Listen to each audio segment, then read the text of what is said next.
Is Forex trading a secret money machine or a dangerous trap? Why do most people fail in Forex, while only a few consistently make profits? Want to start Forex trading, but only have $50 or $100? Can you really make a profit with such a small budget? The answer is yes. But without the right strategy and risk management, your account won't last long. In this video, I'll give you a simple and practical roadmap that's perfect for beginners. I'll guide you step by step on how to start Forex trading with a small capital and grow your account. But remember, Forex is not a get-rich-quick scheme. If you follow the right strategy and risk management, you'll protect your account and grow steadily. If this sounds interesting, hit the like button, subscribe, and let's get started. What is Forex trading? Forex, or the foreign exchange market, is where currencies are traded.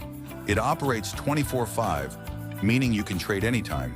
In simple words, you buy one currency and sell another. You make a profit when the market moves in your favor.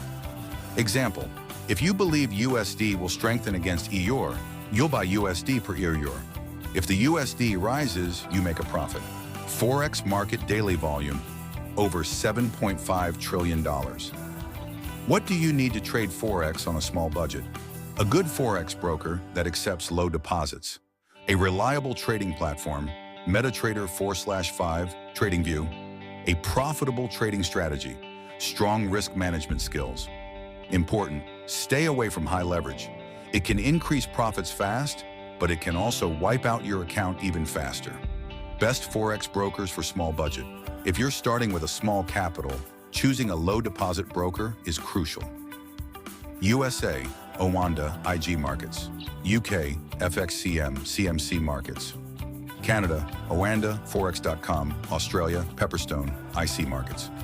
Pro tip, always use regulated brokers, FCA, ASIC, NFA, EROC, that offer tight spreads and low fees.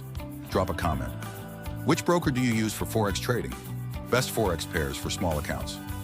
If you have a small budget, trade major pairs because they have low spreads and are more stable. EUR per USD, most traded pair, lowest spread. GBP per USD, good movement, beginner friendly.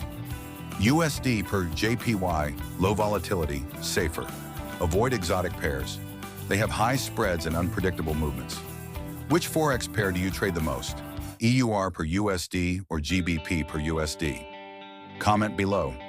Simple trading strategies for small budgets. Here are 3 easy strategies for beginners. 1. Support and resistance trading. Buy at support, sell at resistance. 2. Moving average crossover. When the short-term MA crosses above the long-term MA, it signals a trend change. 3. Price action trading. Learn candlestick patterns, doji, engulfing pin bars, and take trades accordingly. Pro tip, always practice on a demo account before trading with real money. Risk management, how to protect your capital. Most traders fail because they take too much risk. Follow these golden rules to protect your capital. Never risk more than 1 to 2% of your account per trade. Always set a stop loss. It protects you from big losses. Avoid overtrading. Focus on quality trades, not quantity. Golden tip, use a 1 to 2 or 1 to 3 risk to reward ratio. For example, if you risk $50, your profit target should be $100 or $150.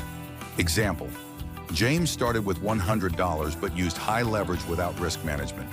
His entire account got wiped out in just 3 days. On the other hand, Christo took 1% risk per trade and gradually grew his account from $100 to $400. Risk management equals survival plus growth. How to grow a small Forex account. Start with small capital, but stay consistent. Reinvest profits, don't withdraw too early. Master one strong strategy, don't chase signals. Control emotions, no revenge trading. Final summary. To start Forex trading, you need a trusted broker, low fees, regulated. A simple strategy, support and resistance, moving averages. Strong risk management, 1 to 2% risk per trade. Patience. Forex is a marathon, not a sprint. What's your biggest challenge in Forex? Is it leverage, strategy, or patience? Drop a comment and I'll cover it in my next video. Where are you watching from? Comment your country below. If you found this video helpful, smash the like button, subscribe, and hit the bell icon. See you in the next video.